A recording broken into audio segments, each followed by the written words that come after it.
Good morning, good afternoon, everybody. We're just going to give it a few minutes for people to join, and then we will get started on our webinar. So welcome, and just give us probably another 1 or 2 minutes. Thanks.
Okay, I think I'm going to get started. I know there's still some people joining, but we have a pretty busy agenda for today, and I want us to make sure that we can stay on time and leave enough time for discussion at the end. So Katie, could you just go to the next slide and we'll just walk through the interpretation. So for anybody here, we're on a webinar. So at the bottom of your screen, you should see a round ball with the word interpretation underneath it. So you can click that to select if you want to have interpretation in French for the webinar. So we encourage any of the Francophones to flip over to the Francophone channel. And I'm just going to welcome everybody. So on behalf of the United Nations Foundation and AMP, I want to welcome you to this webinar. We're having this webinar today to commemorate World Humanitarian Day, which we marked on Monday. World Humanitarian Day is a day that we use to increase public awareness about humanitarian assistance activities worldwide and the importance of international cooperation in this regard, as well as to honor all humanitarian personnel who have worked in the promotion of the humanitarian cause and those who have lost their lives in the cause of duty. At the end of 2023, we had more than 117 million forcibly displaced people globally, almost 2/3 of those living in malaria endemic regions. Malaria presents such unique risks to refugees and IDPs in Sub-Saharan Africa, where the disease is endemic. We have high levels of mobility, inadequate living conditions with increased exposure to disease and vectors, reduced access to health services due to ongoing conflict, and other barriers that increase vulnerability of these populations. On the other side, 2024 is on track to be the deadliest year for humanitarian workers on record, particularly for those based in their own countries. So this year so far, in an article published on Monday, we've had 192 humanitarian workers killed in 2024. Of those, 119 were local staff. Speaking from the Red Cross, Red Crescent, we've had 28 volunteers and staff killed in the line of duty this year, which is the highest number we've ever had in our history. So what we're seeing is an increased number of casualties of national and local organizations over the past 7 years. And this number has now surpassed that of international NGOs. So today we're here to discuss the actions that national malaria programs and partners are taking through government initiatives and funding requests to ensure that IDPs, refugees, and last mile populations are included in planning, budget, and service delivery to reduce malaria-related morbidity and mortality. We're also here to recognize the efforts that are being made from the global to the community level to support last mile workers, recognize the context they're working in and the sacrifices they're making, and to honor the people that ensure that we make progress in the fight against malaria, starting from the communities where people live. So that's our reason for being here today. If we can go to the next slide, just a few more housekeeping. We have a Q&A button at the bottom. It will really help us if you guys could use the Q&A to pose your questions. That will just let us to allow the speakers to respond as we go through. So please use a Q&A. If you can't find it, go ahead and use the chat and feel free to pose your comments in there. And then next slide, Katie. And then just for our quick overview of the agenda for our run of show today, we're going to have some welcome remarks from Dr. Michael Charles, the CEO of the RBM Partnership to End Malaria. We're then going to have a presentation from Dr. Alan Mina on forcibly displaced populations and malaria transmission in Sub-Saharan Africa. We're going to look at how IDPs and refugees have been included in GC7 funding requests to the Global Fund, and where we're succeeding and where we're failing from Patty at the UN Foundation. And then we're very fortunate to have Dr. Jimmy Opigo and Dr. Eric Sompwe Mukomena here from Uganda and DRC to present on their country experiences and work that they're doing to ensure malaria services reach IDPs and refugees. We'll have a Q&A session, and then we'll be very fortunate to have Francesco from the Global Fund Complex Operating Environments team, Challenging Operating Environments team, give us some closing remarks before the end of the webinar. So on that, I want to just stop, welcome everybody again on behalf of UNF and AMP, and now we're going to hear our welcome remarks from Michael Charles. Thank you.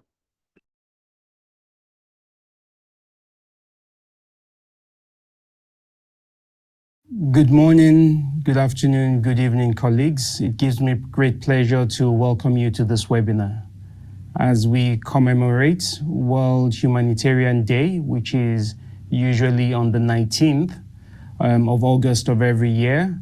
We remember those that we have lost. We remember the havoc that we see when it comes to malaria control. As the RBM Partnership to End Malaria, it is obviously important that we reach our global malaria targets. With the humanitarian crisis that's before us, it is even harder to get to the targets that we want to get to. In 2023 alone, we saw that 117 million people globally were forcefully displaced. Unfortunately, 2/3 of these people are in malaria endemic countries. We also know that refugees and internally displaced people are even more exposed to malaria when these events occur. They're more exposed because of lack of access to health, more exposed because of water and sanitation challenges, more exposed because of mobility issues, because of nutrition issues. As we commemorate World Humanitarian Day, we should not forget, some of the conflicts that we see, but also effects of climate change. We've seen that climate change has caused havoc in many of the countries, including malaria endemic countries. If we look at 2022 alone, we saw a 5-fold increase in malaria cases in Pakistan. We've seen communities hit over and over again by floods, by cyclones, which obviously makes it difficult for malaria control. In the cases of humanitarian situations, we see that host communities, partners, donors really look into supporting the life-saving efforts, which include water sanitation, shelter, food. And there's hardly enough resources left for us to focus on malaria. Malaria, a disease that is preventable, that is curable, and that is still affecting millions and millions of lives. In 2022 alone, we saw 247 million cases of malaria, over 609,000 deaths, mainly affecting children, mainly affecting pregnant women as well. So as we commemorate, we also need to ensure that we focus and put the spotlight on the people that are serving the vulnerable people the most. The volunteers, the community members, the governments that are supporting community health workforce. It is really important that we spotlight them today as we commemorate World Humanitarian Day. From the RBM Partnership's perspective, we obviously want to do more. We obviously want to ensure that humanitarians and people that are affected by conflict are really given the spotlight, are really supported as much as possible. From the RBM Partnership perspective, we do this in a few ways. The first one is obviously we support in terms of resource mobilization, we support in terms of supporting countries in national strategic plan development, which we do year in, year out with the various countries. We support with Global Fund grant applications, which is really important for us in terms of ensuring that countries have the needed resources to be able to ensure malaria control and prevention. We also support in terms of the toolkit or the toolbox when we look into vector control. This is important for us, obviously, in terms of making sure that we broaden that to include the displaced populations. We do a lot of resource mobilization, a lot of advocacy at regional, country, and global level.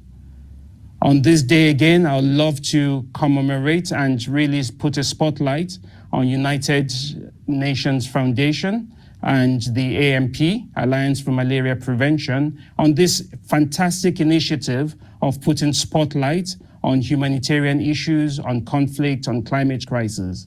I think this intersection is really, really important for us. And as the RBM Partnership to End Malaria, we will continue to ensure that intersectionality, really making sure that we link malaria more with humanitarian crisis, we link malaria more with the climate crisis, we link malaria more with a gender lens. It is important for us that we have strategic partnership, operational excellence, and we work together for the benefits of the most vulnerable people. As RBM Partnership CEO, I stand firm and I stand committed to work with you and to ensure that we leave this world in a better place. Malaria prevention is very much at our forefront. We know the commodities that work. We know what we can do to make the lives of our communities better. Today, as we end this speech, I would like to reaffirm my commitment towards your cause, towards our collective cause. Zero malaria starts with me. Zero malaria starts with you. Zero malaria starts with everybody. Malaria elimination is possible in our lifetime. I wish you a successful webinar and thank you. And following on those excellent remarks from Michael Charles, I want to hand directly over to Dr. Mina to give us some information on the analysis of displacement trends in Sub-Saharan Africa. Dr. Mina, over to you. Great, thanks. So thank you very much, and good segue, just building on the remarks that have been mentioned. I think, first of all, again, just echoing the same remarks that we do on the humanitarians around the world who strive to meet ever-growing needs, risking their lives in the line of duty. And we're really happy that we're able to have this session, remembering the colleagues who work in the front line. And in this context, discussing malaria, if you go to the next slide, and the situation around the world. I mean, the numbers have been mentioned by the previous speakers already, just re-emphasizing the point that in the last, in countries in Sub-Saharan Africa face some of the world's most complex humanitarian crises, which have driven millions of people from their homes. Also, the COVID-19 pandemic deepens socioeconomic inequities, with vulnerable communities across the region facing high rates of food insecurity and malnutrition. Likewise, in recent years, the region has been heavily impacted by intense droughts and flooding, further exacerbating the fragility of vulnerable communities.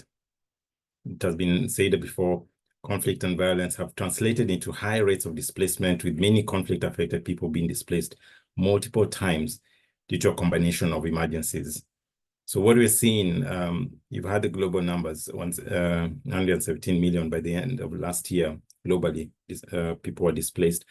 But specifically in Sub-Saharan Africa, by the end of 2023, it hosted over 8.5 million refugees. That's 1 million more than the previous year and represents a 12% increase compared to 2022. Similarly, most countries experienced a surge in internal displacement, with over 34 million IDPs reported by the end of 2023, again representing an increase of more than 8% compared to 2022. 7% of these IDPs in Sub-Saharan Africa, or about 2.4 million, were attributed to climate-induced disasters. So these figures continue to rise as new emergencies exacerbate pre-existing vulnerabilities and forcibly displace populations throughout the region, and further straining the health systems and hindering efforts to prevent, diagnose, and treat malaria. Next slide. So displacement and malaria, again, malaria remains a leading cause of morbidity and mortality among refugees and IDPs in Sub-Saharan Africa, a region that carries the heaviest malaria burden worldwide. So according to the data from UNHCR Integrated Refugee Health Information System in 15 countries in Sub-Saharan Africa, we had about 1.3 million cases of malaria in 2022. And in 2023, this rose up by about 100,000 to over 1.4 million refugees. So that's representing the malaria over the last 2 years is therefore representing a high proportional cause of morbidity, being the second main cause of morbidity, especially under children, in under 5 children, with about 15 and 16% proportional rates, respectively. Again, on the same note, it is worrying that we're seeing that 1 in 5 children under 5 are dying of malaria. Out of the cases we're seeing of deaths of children under 5, we have 20% of deaths due to this age group, a rise from 13% in 2022. Again, 1 in 5 children, very worrying. So forced displacement puts communities between a rock and a hard place as they are pushed to prioritize access to food and water over healthcare, which increases both the likelihood of falling sick and the severity of diseases. So yeah, forced displacement populations are often at greater risks. And why is that? We know some of these reasons, and I'd highlight a few of them, being high levels of mobility, the living conditions that increase exposure to disease or disease vectors, decreased access to health services, often caused by ongoing conflict, collapse of the health system, ethnic, cultural, linguistic, and other barriers. Also weakened immunity because of multiple infections and malnutrition, movement between low and high transmission zones, as well as increased risk of gender-based and sexual violence. Next slide. So as highlighted earlier by the speakers around the and also Michael has mentioned this, the importance of climate change. I'd just like to note here that as mentioned in this article that was published in February 2024, Peter Sands, Executive Director of Global Fund, and Akim Steiner, the Administrator of UNDP, on the link between climate and the spread of malaria. They noted that as the planet warms, the threat posed by the ancient killer will only increase. An example is the Anopheles stephensi, an invasive mosquito species originally native to South Asia and Arabian Peninsula, is rapidly expanding across African countries. Climate shocks, particularly in Sub-Saharan Africa, where high malaria burden persists, only serves to exacerbate the vulnerability of refugees and other persons in situations of displacement. Again, as mentioned earlier, flash flooding and torrential rains in areas that are ill-equipped to protect the elements hinder vector control gains. We see increasing breeding sites for mosquitoes and often associated with the high numbers of malaria morbidity and mortality.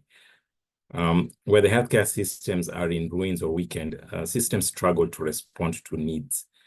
UNHCR's strategic plan for climate action 2024-2030 seeks to mitigate the impact of possibly displaced people and their hosts and support their resilience. And the health action is a main focus area in that plan. Next slide. So I'll conclude just by highlighting the key malaria control strategies that we're supporting. And this include fostering conditions, partnerships, collaboration, and approaches that enable refugees to access healthcare and essential health services. We cannot do it without coordinating with our partners, and many of them are in this call.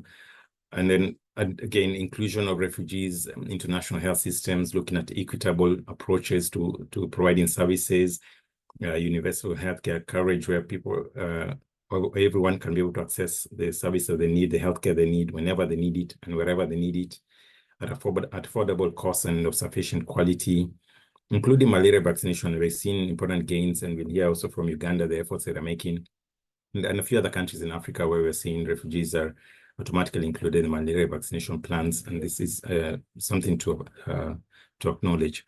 Again, we're also working to explore innovative tools for vector control together with our partners. And in addition to this, of course, our approach has been to make sure we provide holistic health services, prevention, diagnostic and treatment approaches, and strengthening health surveillance and evidence-based decision-making.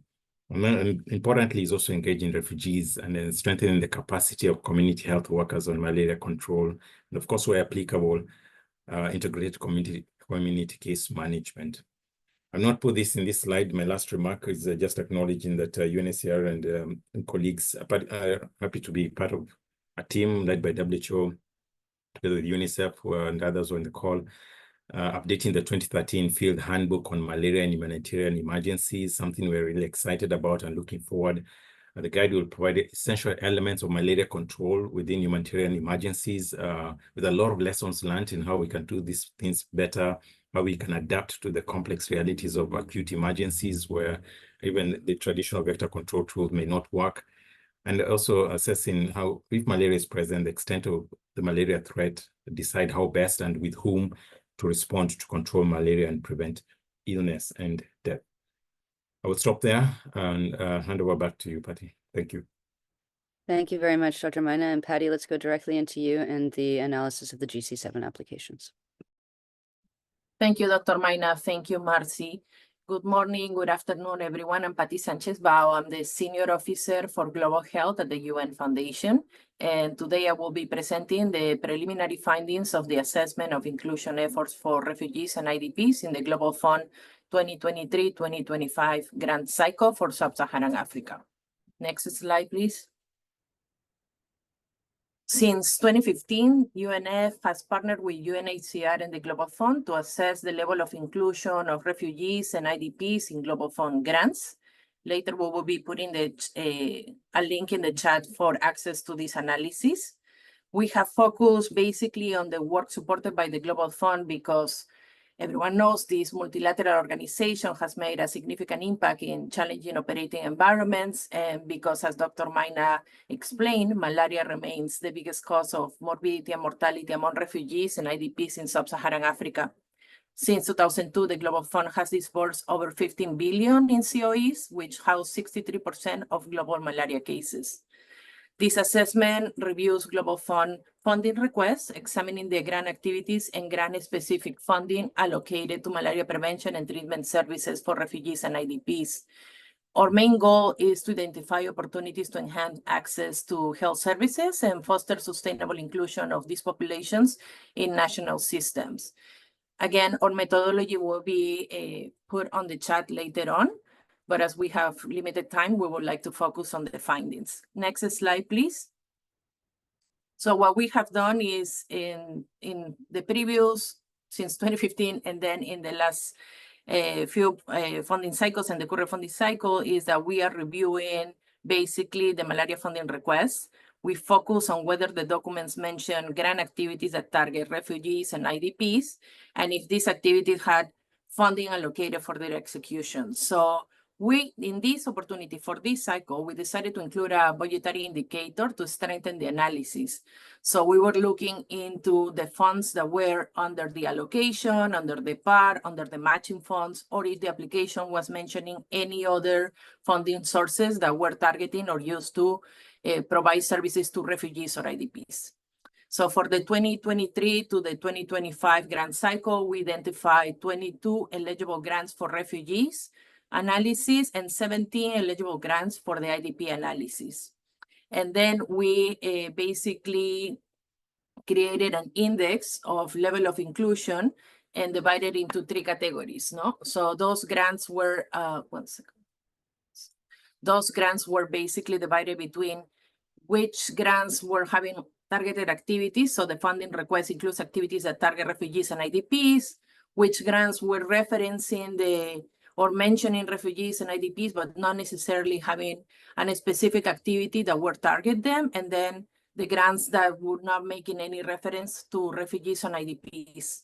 In terms of the funding, we were looking into if there was a mention of a full allocation of funds for these targeted activities, if there were partial funds, so that the funds were divided between multiple envelopes, including the allocation, the PAR, the matching funds, or other sources of funding, and none, that there was no mention of funds for the targeted activities. We still haven't completed the analysis. We have a couple of countries that are still going through the process of grant submission. So once we receive these, we will publish the results. Right now, these are preliminary results. Next slide, please. So what we found is that the distribution of inclusion of refugees and IDPs has varied between cycles. So I want to emphasize that in the previous funding cycle, we have 24 eligible grants for the refugee analysis. In this funding cycle, we only have 22. We are waiting on those 2 other grants. And that right now the comparison is revealing that there is an increase in countries not mentioning refugees in their grants and a decrease in countries proposing targeted activities for refugees. We will go a little more deep into this soon. Please, next slide to see where we are with the IDPs. In this case, we are showing again the comparison between cycles for the level of inclusion of IDPs and in the cycle 6 and the cycle 7. So what we had in the cycle 6, we had 21 eligible grants. In cycle 7, we had 17 eligible grants. We're waiting for 1 more grant, depending, could be 2 grants. So we're waiting on a couple of countries here to see if this will vary the analysis. But right now, what we have found is that there is an increase in countries referencing IDPs in their grants, but not necessarily proposing targeted activities for these populations. So can we go to the next slide to try to provide the full preliminary findings? What we feel and see and try to do with this comparison chart is that there are sustained efforts, but despite these sustained efforts, challenges still persist in providing essential services to refugees and IDPs. So most of the countries that propose activity for refugees and IDPs in the previous funding cycle are still referencing this population in their grants. Still, not all of them are proposing targeted activities for refugees or IDPs.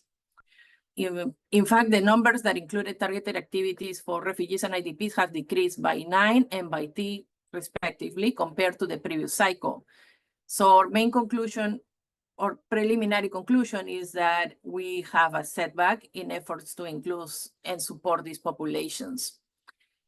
In addition, the funding review concluded that not all proposed malaria prevention, diagnosis, and treatment interventions have sufficient funds for execution. That means that there are significant funding gaps, but I think everyone is pretty aware of this, with the funding gap being at 3.5 billion. Nonetheless, all the countries that did propose activities for refugees and IDPs have allocated partial funding. And if not, they are leveraging other funding sources to try to reach these populations with these life-saving services. So I think we cannot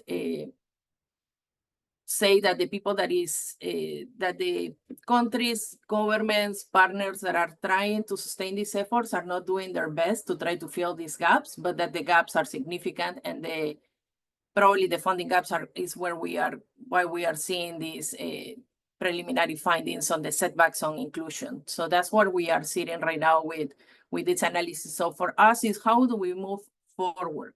Please, next slide, Katie. So for us right now, what we're seeing is, what do we need to do to try to make the best of this scenario?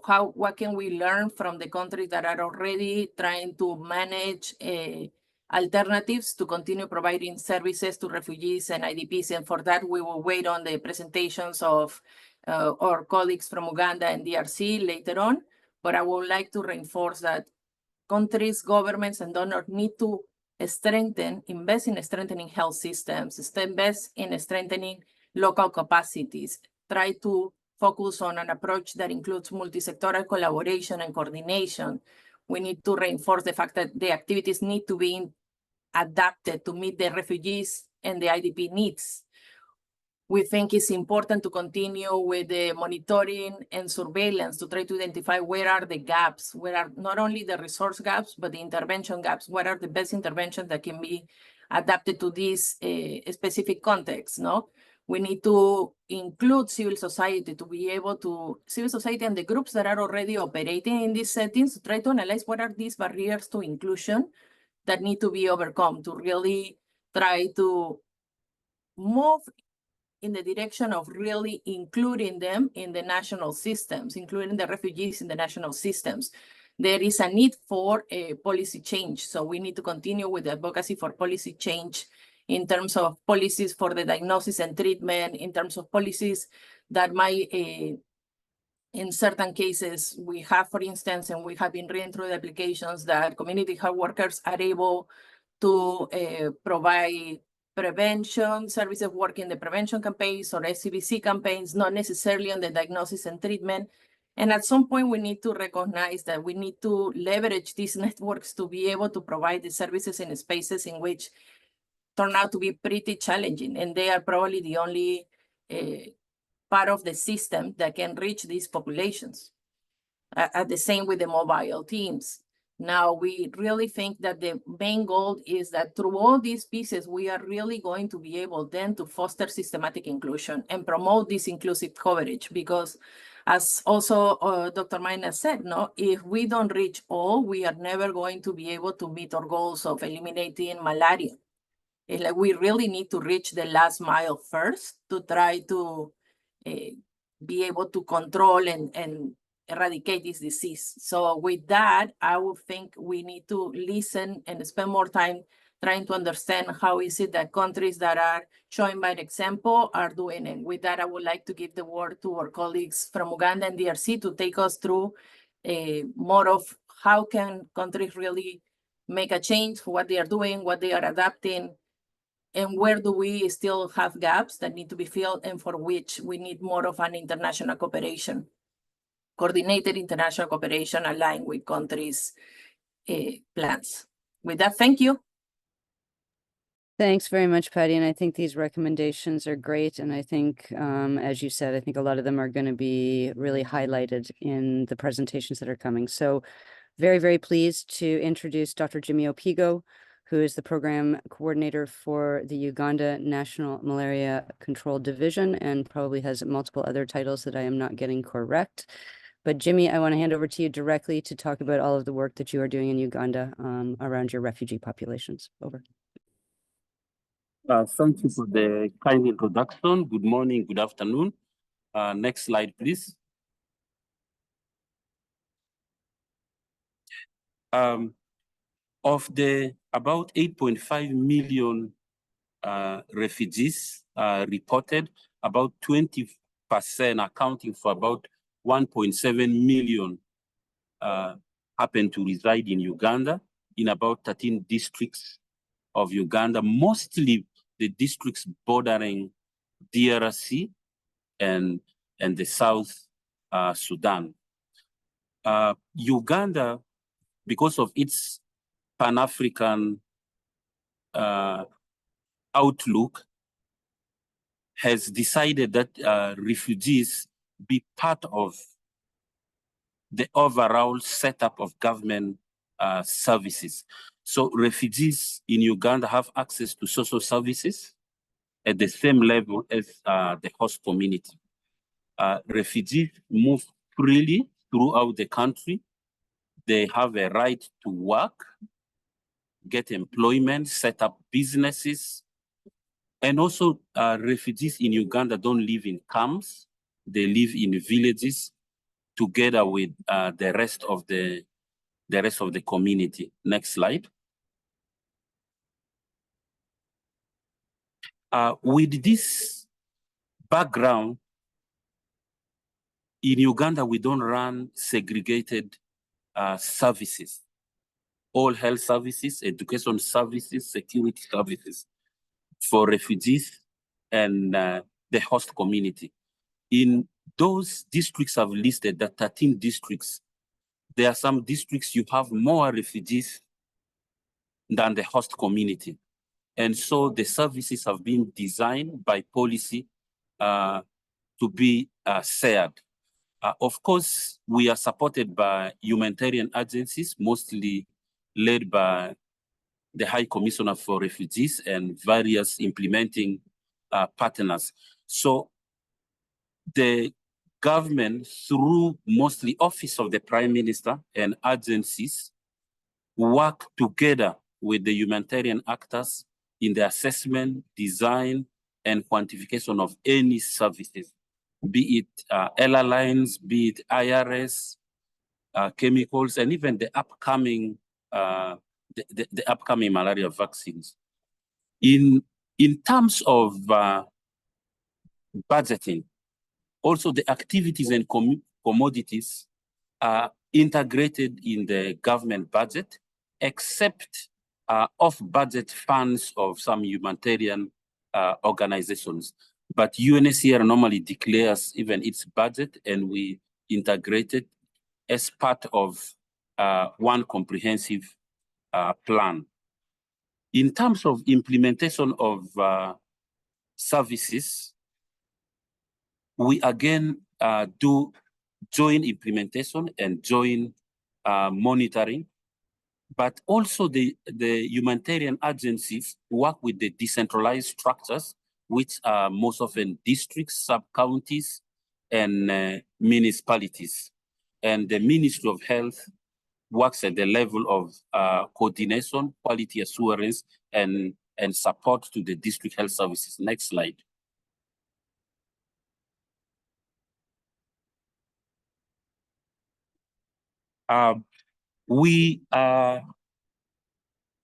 Much as I said, everything is done together. Of course, there are challenges.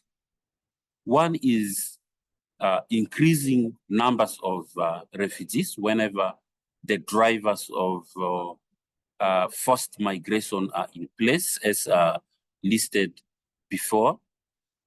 The other is, of course, what Myla has already listed, the complex nature of refugee settlement, housing, languages, movement back and forth from countries of origin. And also we work with humanitarian agencies whose mandate is not only health, and sometimes the priority, of course, everything in the end is the health, but sometimes the focus may be psychosocial, maybe protection, and so we have to see how to align the objectives to the objective of health. In terms of, those are challenges in planning. In terms of budgeting, the large number of refugees, of course, requires more resources. And as I said before, some of the humanitarian budgets are off budget, not very visible, or linked to also some other donor conditionalities. In terms of implementation within refugee areas, there is also another setup. There is much as we try as much as to integrate by the nature of the operations of humanitarian agencies.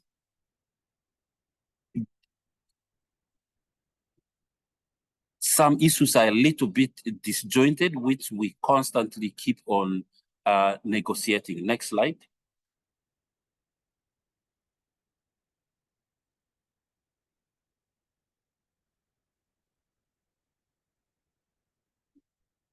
I'm missing the heading.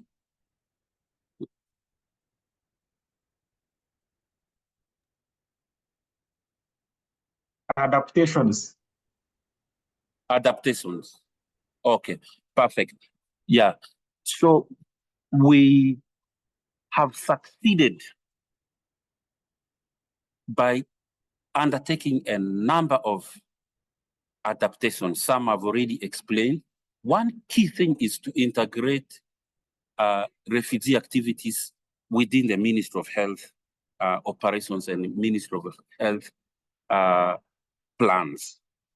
Also, get this within the Office of the Prime Minister of Operation, the High Commissioner for Refugees, other agencies, especially UNICEF and WHO, and bilateral and international funding agencies, especially big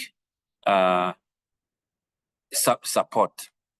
In terms of budgeting, as you could see us already in the green, whether for treatment purposes, whether for testing, whether for airlines, we use the same logistic system, the same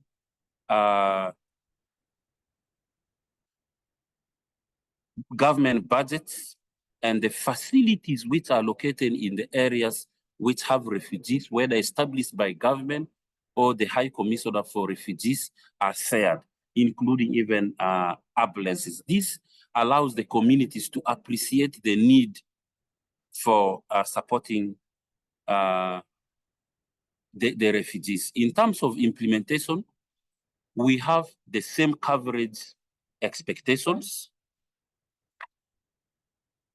And in fact, from assessments, sometimes refugees have better health outcomes compared to the nationals who are hosting the refugees. Next slide, which I guess is the last one.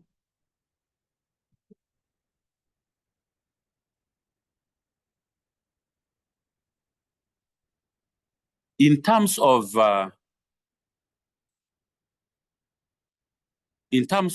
establishing partnerships, they exist in all this, all the building blocks of health systems, as you can see, and this is supported by the health sector strategic plan and the policies. In terms of operational innovations, mainstreaming refugees in the last mile service delivery mechanism is a challenge considering the settlement arrangement, and we still have a lot of work to do in this area. Also, the refugees communities are incorporated in the local government monitoring mechanism for smooth operations. And then we have also benchmarked UNHCR policies to guide local oversight. And there is no discrimination, despite, of course, some differences in beliefs and values. There is one integrated plan and one monitoring plan, one assessment plan. I think that is all. Do we have any more slide? I think that is the last slide. Thank you very much. Thank you so much, Jimmy. And again, congratulations on all the work that you're doing with the refugee populations. I know you're housing one of the largest ones we have in Sub-Saharan Africa, and I think it's really incredible work that's being done, led by the government with support from partners, including UNHCR. On that, I want to turn now to a country that we all know is very, very complex, so the Democratic Republic of Congo. And I want to hand over to Dr. Mukomena, who is the program manager for the Malaria Control Program of DRC. So, Eric, over to you. And for those of you who are not yet onto the interpretation, this presentation will be given in French. Thanks. Over. Merci pour la parole. Je vais parler du cas de la République démocratique du Congo. Bonjour, bonsoir. Selon le temps où vous êtes dans votre pays, please, can I have next slide, please?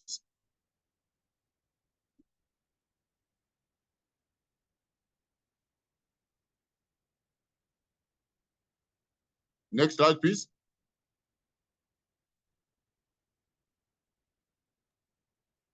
I think it's there. Is it on yours? Le contexte national? Yeah, okay. Bien, la RDC, c'est ce pays que vous voyez sur votre carte au centre de l'Afrique, entre l'Afrique de l'Est, l'Afrique centrale et l'Afrique australe. Ce pays a pris de 7 millions de déplacés internes jusqu'au mois de juillet. On compte 7 millions de déplacés internes dans ce pays. On compte plus ou moins 680 000 réfugiés venant globalement de Rwanda.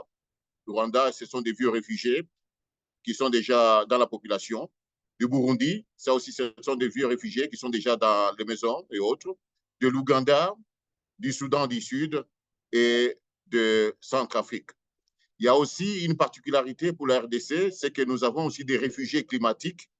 Ces réfugiés climatiques, ce sont des éleveurs qui sont nomades, qui viennent du Tchad, de la RCA, du Soudan, et beaucoup des peuples Peuls. Les Peuls sont connus en Afrique de l'Ouest, mais aussi en Afrique centrale, en Afrique, dans le Sahel, il y en a qui sont arrivés même en RDC. Comme vous le savez, la RDC, c'est une région tropicale, des forêts. Nous avons encore des forêts, des herbes pour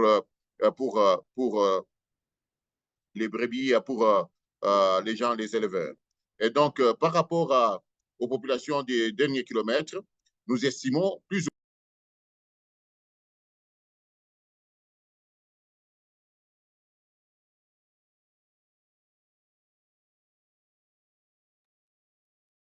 Eric? 1 second while we wait for him to reconnect. Okay, thanks.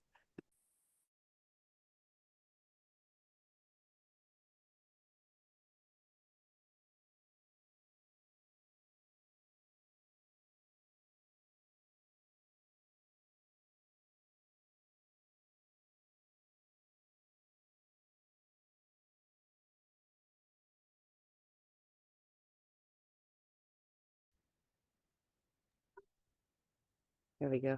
Prof, Je suis désolé, j'ai perdu la connexion. Maintenant, il est là. OK, merci. On était à cette slide. 7 millions de personnes couvertes au dernier kilomètre, mais il y a un gap d'à peu près 3 millions de personnes. La couverture est en extension. Et puis, on espère d'ici 3 ans, 4 ans pour couvrir toutes ces populations. Next slide, please.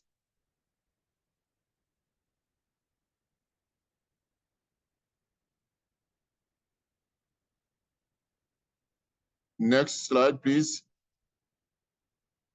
Sur la carte, vous découvrez les provinces qui sont concernées. OK. Par rapport au succès opérationnel et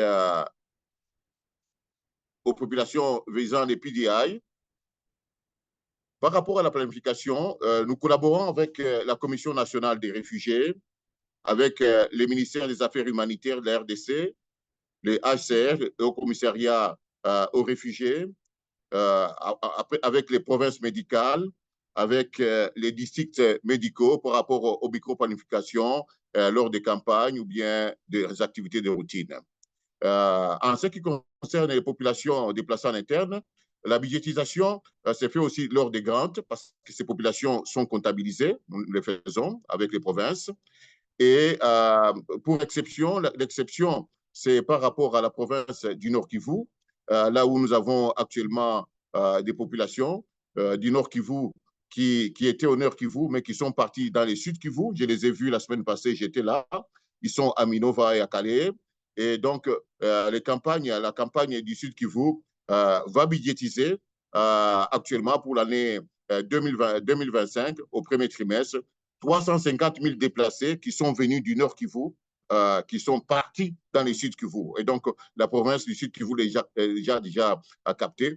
Malheureusement, les moustiquaires sont insuffisantes et nous n'avons qu'à peu près un septième des moustiquaires. Les besoins, c'est à peu près 8 millions de moustiquaires. Nous avons seulement 1 million de moustiquaires qui sont disponibles, qui sont en train d'être achetés par AMF après la stratification. Mais la stratification du Sud Kivu n'a pas capté les 350 000 déplacés qui sont arrivés au Sud Kivu.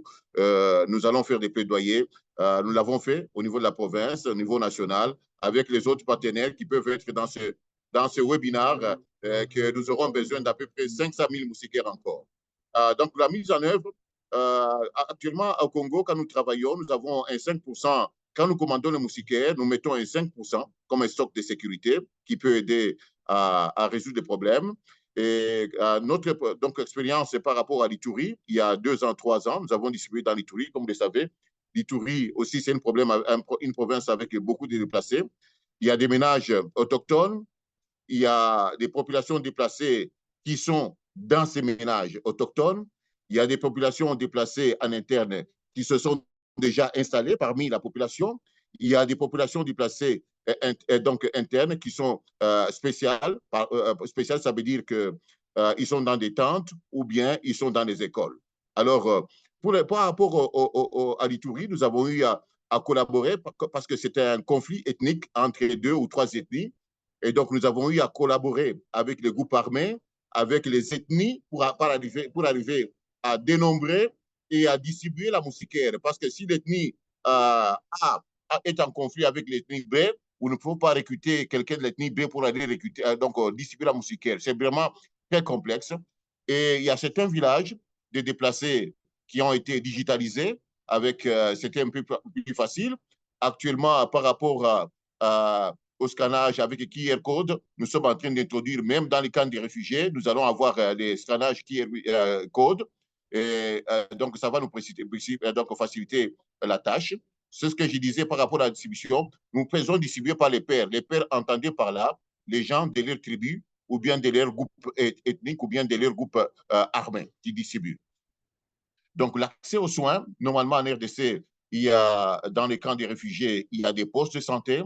Des camps de déplacés, il y a des postes de santé.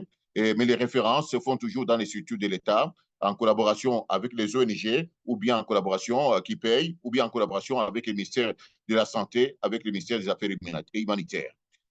Please slide.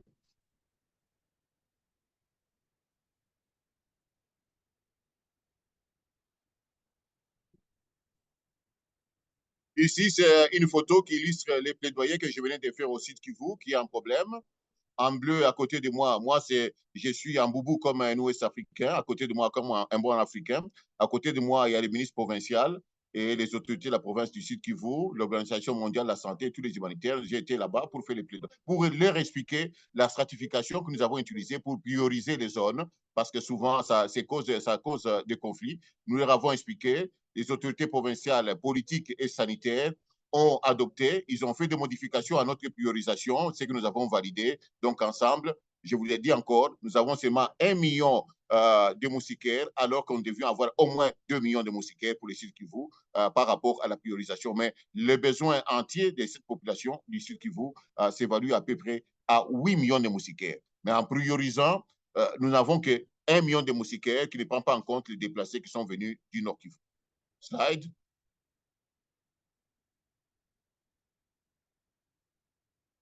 Slide, please.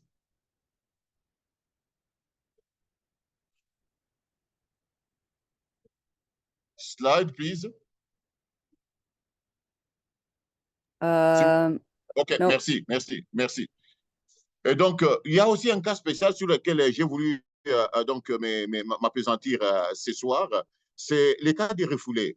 Les Congolais qui vivent dans des pays limitrophes, voisins de la RDC, souvent non, come again. Please, come again. This is the last slide. Come again.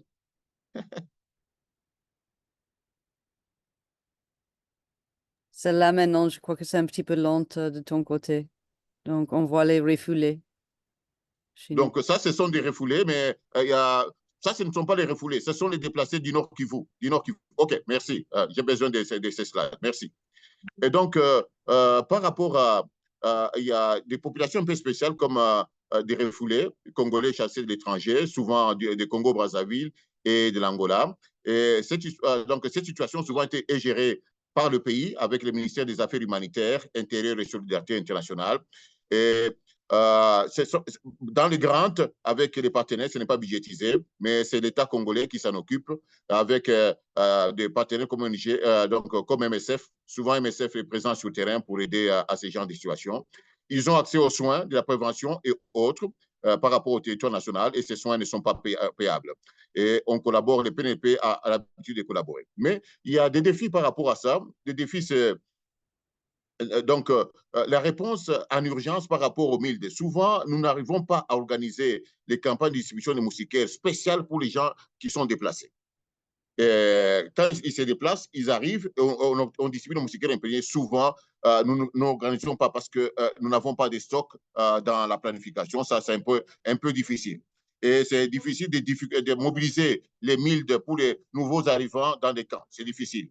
Et une question que je me suis posée lors de cet atelier, de ce webinaire, c'est comment s'occuper aussi des gens qui sont restés là où il y a la guerre. Parce que nous, souvent, c'est...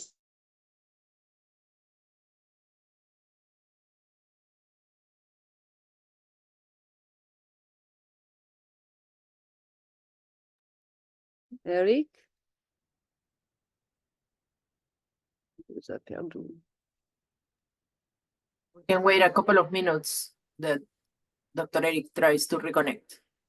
He's doing great.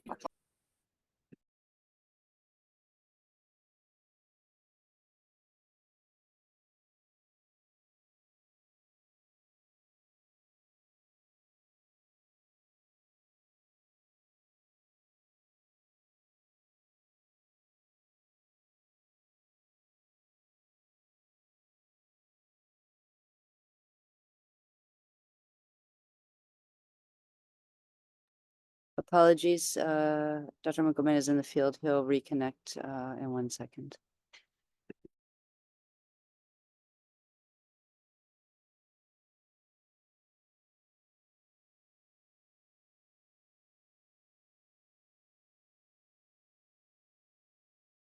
And while he's reconnecting, just to remind you to put any comments, questions into the Q&A or into the chat in either French or English. Thank you.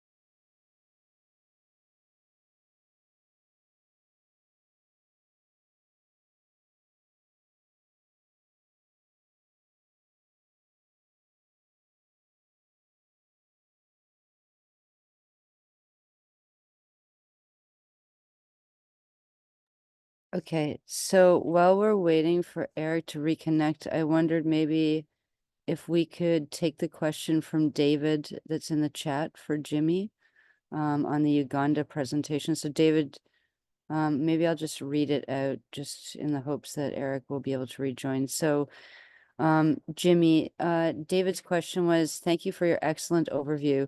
You noted MOH budgeting for refugee health services. About what percentage of malaria prevention and treatment services for refugees, IDPs, does the government cover vis-a-vis humanitarian partners? I see Eric is on his way back, so maybe we'll hold Jimmy and see if we can have Eric. So yeah, Eric, tu nous entends?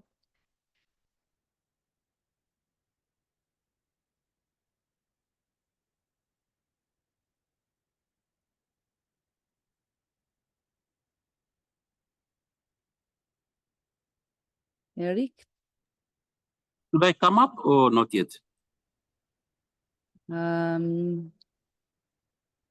Yeah, Jimmy, go ahead. I think we're going to have Eric reconnect. So please go ahead, Jimmy. Okay, thank you. So the way the system is organized, we have primary health care centers, and then we have tertiary care centers. Tertiary care and secondary health care is 100% government. UNHCR does not establish secondary care facilities, but it supports the refugees with the transportation. In terms of primary health care, the government, of course, working with donors, provides most of the inputs, especially vaccines, test kits, medicines. And in terms of primary healthcare facilities, it varies from district to district. The arrangement is in a place where there is an existing government primary healthcare facility, UNHCR doesn't establish one, but to enable hold the excess weight, they can post additional human resource. And then in areas where refugees settle where government has marked to establish a health facility but hasn't established yet, UNHCR builds a health facility. But this health facility then accesses commodities from the government source. However, UNHCR goes ahead also to have implementing partners which help management, especially of operations in the health facilities. It is very difficult to delineate the proportions. But as I said before, whether a health facility is built and managed by UNHCR with inputs from government, both host communities and refugees access services without discrimination. So we have not worked out, personally, I've not looked at the proportions, but Dr. Maina could be knowing, would be happy to hear from him. Thank you. Thanks a lot, Jimmy. Appreciated. And Eric, est-ce que vous êtes là maintenant? Est-ce que je peux terminer dans 2 minutes? Ouais, parfait. On vous entend maintenant, en fait. Ok, C'est je bon. m'étais coupé. Et vous êtes sur les défis et comment s'occuper avec ceux qui sont restés. Donc, voilà, Oui, à oui. vous. Merci beaucoup. Je disais que le défi, c'est d'atteindre les populations qui sont restées vivre avec les groupes armés, qui sont restées vivre avec les groupes armés. C'est un défi majeur parce que les humanitaires et les gouvernements se préoccupent de ceux-là qui ont fui la guerre pour vivre du côté du gouvernement. Mais ceux-là qui restent, qui sont décidés de ne pas fuir, qui restent, souvent, les soins ne sont pas garantis, la prévention n'est pas garantie. Je pense que je vais faire aussi donc l'attention des humanitaires et de nous-mêmes. Moi-même, j'ai connu ce cas pendant 4 ans, 5 ans, en restant vivre avec les rebelles. J'avais beaucoup souffert avant que les humanitaires ne puissent accéder à où je suis. Donc, la leçon apprise par rapport à cette partie, c'est qu'il faut un plan de mitigation pour s'occuper des gens qui sont restés vivre dans la partie armée, comment les approvisionner en médicaments, comment les approvisionner en outils de prévention. Je suis à Goma et le gouverneur militaire m'a demandé, est-ce que le vaccin va arriver ici? Il faut que le vaccin vienne ici à Goma, à tout prix. C'est une priorité. Je lui ai dit, monsieur le gouverneur, on doit se rassurer que les populations déplacées ont les 4 doses. Donc, avec les populations déplacées, nous ne sommes pas sûrs qu'ils ont 18 mois, ils vont rester dans un camp. Et donc, on ne peut pas lancer la vaccination contre le paludisme dans une population instable. Donc, vous n'êtes pas prioritaire, vous êtes une population instable. Nous devons utiliser d'autres interventions. Donc, il a compris quand je lui ai expliqué. Et il faut aussi prioriser les zones là où il y a des déplacés internes. C'est ce que j'ai fait au nord Kivu et au sud Kivu, là où nous sommes. Et les autorités, après les plaidoyers, elles ont compris pourquoi est-ce qu'on va prioriser les zones là où il y a les déplacés. Merci beaucoup. Donc, slide. Next slide.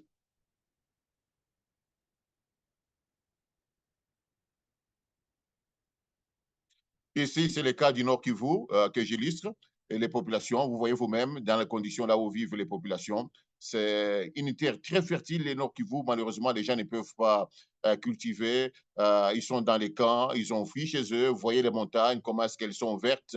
On peut cultiver beaucoup. La terre est très fertile, on n'a pas besoin d'engrais ici au Nord Kivu pour cultiver. Malheureusement, les gens ont quitté chez eux. Ils doivent vivre à Goma, là où il y a les camps. C'est les camps de déplacés. Un des camps de déplacés à Goma, on estime à peu près 4000 déplacés qui sont dans la ville de Goma. Et j'ai rencontré beaucoup d'enfants en train de demander à manger sur la rue haute. Ça fait pitié. Next slide. Next slide, please. Donc, par rapport aux réfugiés, la République démocratique du Congo, c'est un grand pays très hospitalier. Ils sont rares des pays comme le mien, ici au Congo. Et donc, même les réfugiés, il n'y a pas de camp de réfugiés qui datent depuis des 3 ans. Les réfugiés qui sont au Congo, que ce soit les Rwandais, les Ougandais, les Sud-Soudanais, ils ont fini par avoir des terres parce que l'État donne des terres. Nous avons beaucoup de terres. Nous donnons des terres aux réfugiés qui ont fait longtemps. Ils sont dans la population, ils peuvent travailler, ils peuvent faire le commerce. Nous sommes un pays exceptionnels à ce point. Donc, ils peuvent avoir accès aussi aux institutions de finances. Ils ont accès à la terre. On leur donne la terre. Ils peuvent cultiver. Ce sont leurs terres. Ils peuvent rester ici éternellement s'ils veulent. Donc, c'est un pays qui n'a pas d'égal dans le monde. Et la population vit dans les sud et les provinces. Donc, et ils sont comptabilisés parmi les populations qui vivent avec nous. Et les nouveaux arrivants, malheureusement, les nouveaux arrivants, c'est les HCR qui va s'occuper d'eux jusqu'à ce que on ne trouve pas d'issue de secours, les nouveaux arrivants vont devenir anciens, les anciens, c'est l'État congolais qui va les insérer parmi les populations. Il y a un cas du Sud-Soudan. Les Sud-Soudan, ils sont dans Haut-Ouélé. À Haut-Ouélé, actuellement, on leur a même donné des terres là où ils ont créé leur propre village, qui sont comptabilisés comme un village congolais. Souvent, la mise en œuvre, on réintègre, c'est dans la population générale, c'est la politique du pays.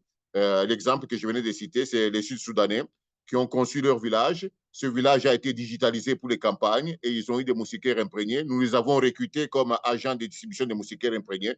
Ils ont été payés, motivés comme les Congolais et c'est ça le pays. Merci. Next slide.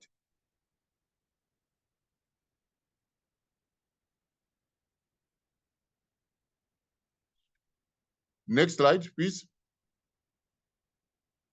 Bien, toujours par rapport aux réfugiés. Et donc, je le disais que la majorité des réfugiés vivent avec la population autochtone. Ils sont pris en compte avec la population générale dans la quantification. Et l'exception faite, c'est les camps qui sont encore frais et que les ONG organisent les soins de santé primaire dans les camps des réfugiés qui viennent d'arriver. Ce sont les ONG qui organisent. Mais la référence, c'est comme les déplacés. La référence est assurée vers les hôpitaux de l'État. Et la prise en charge peut être faite par les ONG ou bien par l'État congolais, ministère des Affaires humanitaires. Et ici au Congo, il existe un fonds de solidarité de la santé. Ce fonds de solidarité de la santé est mis en place pour s'occuper aussi des réfugiés et des déplacés internes. Et donc, la budgétisation n'est pas prise en compte par les bailleurs traditionnels qu'on connaît, PMI et Fonds mondial, mais c'est pris en compte par ces fonds de solidarité et les organes des Nations Unies comme l'HCR, qui travaillent en collaboration avec les ONG internationales ainsi qu'avec les ministères de la Santé pour la plupart du temps. Exemple, c'est le cas des réfugiés burundais qui sont ici en RDC depuis longtemps, les réfugiés rwandais qui sont en RDC depuis près de 30 ans, qui sont en RDC. Ils n'ont pas de camp, ils sont dans la population générale, confondus, ils sont devenus Congolais, donc, même s'ils sont réfugiés, ils ont des droits et ils étudient comme les Congolais, ils se font soigner comme des Congolais et les camps ont été démantelés parce qu'ils sont réinsérés, ils ont refusé de retourner chez eux. Slide, l'avant-dernier slide.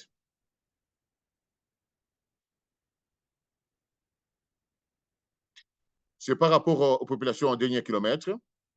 Ces populations sont planifiées. Il existe un plan de formation et de couverture de grandir. Par exemple, dans GC7, nous avons prévu d'augmenter de 1000 les sites de soins communautaires, là où les populations n'ont pas accès aux soins. Il y a un plan de suivi et évaluation, parce que l'année passée, avant l'écriture de ces grandes GC7, nous avons d'abord évalué ces centres et puis évalué les besoins des centres. Et donc, il existe un plan d'extension. Et ce plan est pris en charge en compte dans les GC7, mais aussi dans les MOP des PMI, c'est pris en compte par rapport aux populations vivant au dernier kilomètre. Et ils sont payés quand ils viennent récupérer les intrants, ils sont payés. Il y a une motivation de $20 par sein de sites communautaires, $40 du côté Fonds mondial. On est en train d'uniformiser avec PMI pour que les paiements soient les mêmes paiements. Donc, ils ont même supervisé et formé. Et les bonnes pratiques par rapport à ça, c'est les Malaria Matchbox qu'on a fait, qui nous a permis d'identifier toutes ces populations. Je peux vous dire, par exemple, qu'il y a des populations qu'on oubliait. Ce sont des populations qui sont dans le secteur minier artisanal, qui travaillent dans les mines éloignées. Ces populations-là n'ont pas droit à soins. C'est ainsi que nous avons dû créer les relais des sites communautaires qui sont des relais mobiles qui peuvent aller, parce que ces gens, ça ressemble un peu à l'esclavage moderne. Vous êtes dans un puits de quelqu'un, vous travaillez pour ramasser les diamants, pour ramasser les cuivres ou bien le cobalt, et vous ne pouvez pas aller aux soins si vous tombez malade, parce que ces messieurs-là vous ont déjà pris en charge. Donc, vous pouvez même mourir. Actuellement, nous avons organisé des sites mobiles. Il y a aussi l'étude de SEMA-REACT. SEMA-REACT, ça veut dire Severe Malaria Rectal Assessment Treatment. Donc, par rapport aux populations qui sont éloignées, nous les prenons en charge parce qu'ils ne faut pas accéder aux soins à l'hôpital général de référence. Là, on traite les paludismes graves, le malaria, Severe Malaria. On les prend en charge avec Rectal Assessment et puis au centre de santé. Au centre de santé, on prend les relais, on les traite et la malaria grave est traitée au niveau du centre de santé par l'hôpital et on arrive à sauver beaucoup de vies. L'étude, c'est une étude qui se déroule entre la Zambie, le Congo et la Tanzanie. Les résultats vont commencer à être publiés l'année prochaine et par rapport aux populations qui sont isolées.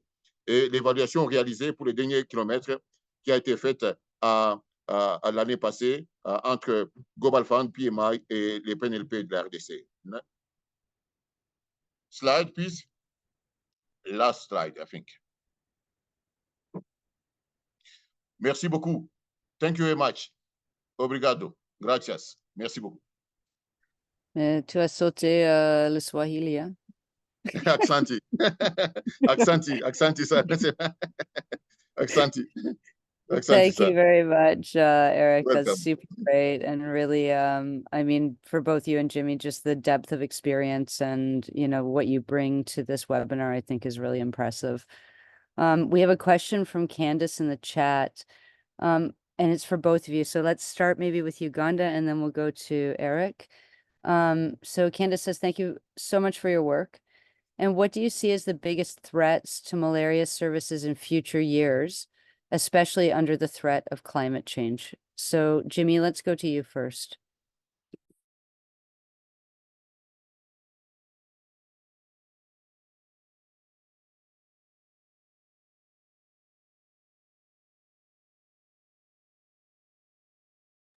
Jimmy, you're on mute. I don't know if you're...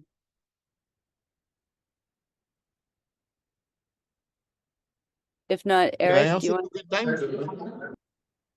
Oh, Jimmy, are you there? Je peux répondre, merci? Yeah. Comme Jimmy n'est pas là. Yeah, go ahead. We'll start with you, Eric, and then we'll go to Jimmy after. So go ahead. Okay, yes, thank you. Par rapport à ça, merci. Par rapport à ça, merci beaucoup, merci. La climate change, c'est vraiment un grand problème qu'on doit tenir compte. Malheureusement, bon, heureusement, c'est seulement cette année, au mois de mars, qu'à Nairobi, l'OMS vient de les reconnaître. J'ai dit même à l'OMS, congratulations, because before that, they were not considering that the climate change as a threat. Donc maintenant, ils considèrent climate change, l'OMS considère climate change comme une menace. C'est vraiment d'abord un progrès pour l'Organisation mondiale de la santé, à qui j'ai dit félicitations. Secondly, ici dans le pays, nous connaissons ces problèmes parce que nous avons des inondations de plus en plus à Kinshasa, en amont du fleuve Congo, et les gens subissent ça. Donc, les moustiques se multiplient, il y a des épidémies de plus en plus de malaria. Moi-même, j'ai travaillé sur climate change.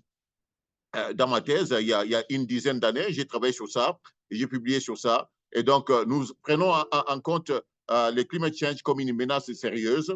Et le cas des réfugiés climatiques que le Congo accueille de plus en plus, les pays limitrophes, le Sahel connaît que le Congo, il y a encore, on peut encore faire perdre les troupeaux, donc on peut encore faire l'élevage. Donc, ces gens-là, ils traversent la frontière et souvent, ils ne sont pas dans le système de santé, ils tombent malades, il faut faire avec eux. Et donc, c'est vraiment, je ne sais pas quel sera le mitigation plan par rapport à climate change.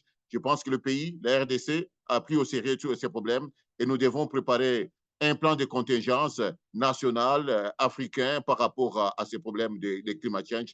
Et la prise de conscience est déjà là dans le pays. Nous regorgeons la plus grande forêt au monde. La deuxième forêt au monde, je pense que ce n'est pas suffisant parce que nous n'avons pas d'électricité. On continue à couper les arbres pour faire des charbons de bois. Et il faut qu'on résolve ce problème pour que la population puisse maintenir notre forêt et que notre forêt puisse d'abord protéger notre pays et puis protéger les autres. Merci. Jimmy, thanks a lot, Eric. Jimmy, are you there? Do you want to respond to this question about sort of the biggest threats to malaria services, especially with climate change?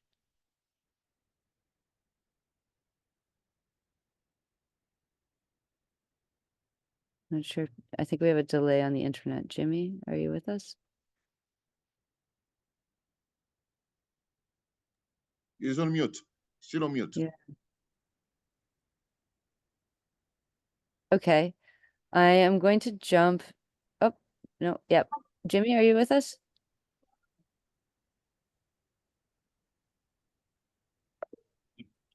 I think we maybe have an internet problem.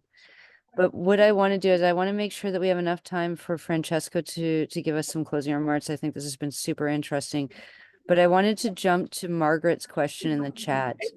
And really for both of you, what more can be done by WHO and major donors like the Global Fund and PMI to support inclusion of refugees and displaced persons in malaria prevention and broader health service provision? I think that's a really critical question coming out of some of the gaps you've identified. So maybe, Jimmy, do you want to start on what more could be done by WHO and major donors to support our better work with IDPs, refugees, and last mile populations? So Jimmy, over to you.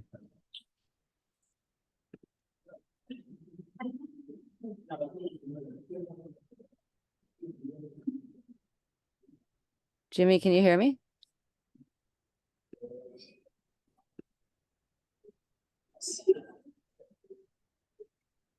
I don't think you can hear us. So maybe Eric, back over to you on the question about WHO and major donors. I think you've hit on some of it in your presentation, but over to you. Okay. Merci beaucoup, David. Par rapport à ce problème, le Congo, c'est parmi les pays qui ont commencé la digitalisation des campagnes très tôt. Nous le faisons. Nous l'avons fait pendant la Covid. Nous avons initié pendant la Covid. Donc, en 2020-2021, nous avons commencé à digitaliser les campagnes. Actuellement, toutes les campagnes sont digitalisées. Les camps de déplacés sont digitalisés. Et on l'a fait au Nord Kivu, on l'a fait au Sud Kivu, on l'a fait en Ituri, on vient de le faire à Otuele, là où il y a les Soudanais. Donc, nous sommes en train de comparer, donc la digitalisation des campagnes est maximale. Actuellement, nous sommes en train d'amener la digitalisation dans la surveillance. Nous sommes en train d'amener la digitalisation dans la surveillance de telle sorte que les personnes peuvent, les prestataires peuvent rapporter les cas à temps. Et donc, au-delà de la surveillance, actuellement, en 2024, toutes les campagnes de distribution de moustiquaires, on va commencer à scanner des QR code barres. Donc, à une moustiquaire, il y a une QR code barre qui va être scanné. Et donc, nous sommes déjà en avance. Je pense que nous avançons. Et vous pouvez nous lire sur Malaria Journal. Quand vous allez à Malaria Journal, vous tapez DRC, Digitalization, vous allez voir des articles apparaître. Nous avons publié près de 2 articles avec le programme, avec nos partenaires. Over. Thanks a lot, Eric. I think we're having some technical issues for Jimmy. And what I wanted to do now is actually, there's a lot of questions. If Jimmy or Eric, you can answer some of those in the chat, that would be great. But what I want to do is I wanted to hand over to Francesco. I think this has been a super great expose. And I think it would be good to hear from Francesco and have some closing remarks from the Global Fund and finish us off on time. So Francesco, over to you. Thank you very much. I'll feed the pressure of closing on time. Thank you very much, Marcy. My name is Francesco Moschetta. I work for the Global Fund for about 12 years. So I've been fund portfolio manager for a few years, and then I moved into this role covering the challenging operating environments, including humanitarian settings, but also the coordinating the emergency fund. Thank you very much for all the colleagues, especially contribution from colleagues from Uganda, from DRC. I'm quite familiar with those portfolios. I actually lived in DRC, so I'm quite familiar also with the situation in the northeastern part of the DRC and the complexity of the portfolio. Thank you very much, Mina from UNHCR, Patty from the UN Foundation, and Mercy, of course, who is actually coordinating the Q&A. The Global Fund is a partnership-based organization, and we fight the HIV, TB, and malaria And we cannot do it without partners, without accessing specific areas in the humanitarian settings, without reaching any population, leave no one behind, including refugees and migrants. Otherwise, we're not going to be able to have any results impact in the fight against the three diseases. This was quite important for us. We made a clear pledge during the Global Refugee Forum around the fact that we care, we need to make efforts at country level to increase the inclusion of the refugees in the global funding requests, but especially in the national programs response. I know the data that's been shown by Patty is not showing a positive progress. I think we made some important progress in the past. I think now we can see a slow pace. There's some caveat. I think Patty also mentioned a caveat about the fact that we're talking about documents mentioning the inclusion of the refugees. But if we take the example of Uganda, which is very good, refugees are in urban settings, are not probably mentioned in the funding request, but they're absolutely included into the response of the malaria program. They're included into the next campaign and the coverage. So I think the ultimate goal for the Global Fund is actually having less visibilities about refugees, but more coverage and services. The other donors, it's important, is the PMI, Global Fund, the World Bank. I think we all agree that the settings are changing. We're not working in a given sort of a situation with stability. They might deteriorate the situation. So we need to be ready to adapt, engage, but never give up. We cannot leave people without coverage. We cannot leave people without treatment. We need to be able to adapt, but keep funding and keep supporting. And the way the Global Fund has been also moving in this area, which was quite new for us, was by approving a policy that's called the Challenging Operating Environments. This policy is providing flexibility and possibility for grants to adapt and to engage, to have a little bit increased appetite, to provide some sort of adaptive approaches to be able to reach areas and work with the humanitarian partners, to work with the refugees and IDPs. I think it's essential. I mean, if you take an example of the DRC with the largest, one of the largest IDP population, if we're not able to work with the health cluster, with the humanitarian partners, I think Eric said so, we need to be able to work with the different partners. We cannot just be in a silo, we need to engage, we need to understand the problems and work with them. This is one way. On the other way also is to use other tools that are made available at the Global Fund. One of those actually is the emergency funding, which is providing an extra pot of money to respond to the specific influx of refugees when it's actually posing a big crisis in the country. We're not able to use funds available within the grants, so we can mobilize extra funding. I'm saying so because that is also a way for the Global Fund to position a little bit more, to do a little bit more. I think there was a question on the chat about what else actually donors can actually do. I think the Global Fund is trying to do the best, but we have limitations around our mandate, sometimes also a bit capacity in terms of the funding. Our funding are limited, but we're really pushing, and we try also to encourage government and countries to include the refugees as much as possible. And when that is not possible because there's a funding limitations, we try to use the emergency funding to top up a response as we did in other portfolios. So I think the challenge is there. I agree with the comments also in the chat that it's not an easy situations, and I think we are a bit far from eliminating malaria. But if we want to go closer, if we really aim to eliminate malaria, as a partnership is necessary. So we only work with you. I think all the comments also during the call, it was important for us to say all together we can actually drive this elimination of malaria. We cannot do it without you. Thank you very much. Thank you so much, Francesco. And I am going to wrap us up for today. So first, I just want to thank Dr. Maina, Patty, Dr. Opigo, Dr. Mukomena. Thank you for the excellent presentations. I also thank Michael, but he was pre-recorded, so he's not here. Thank you very much, Francesco, for the closing remarks. Many thanks to the interpretation team and to the UNF team for supporting the organization of all of this. And then thanks to all of you participants who have joined us today. And I hope you found that this was an interesting discussion. I can see there's still a lot of questions that are pending in the chat. So with the UNF team, we'll follow up on how we're going to address those and potentially future webinars on deep diving on some of these topics. So thank you to everybody. Have a good rest of your day or rest of your evening. And yeah, take care. Thanks. Bye. Bye-bye. Thanks. Bye. Bye-bye.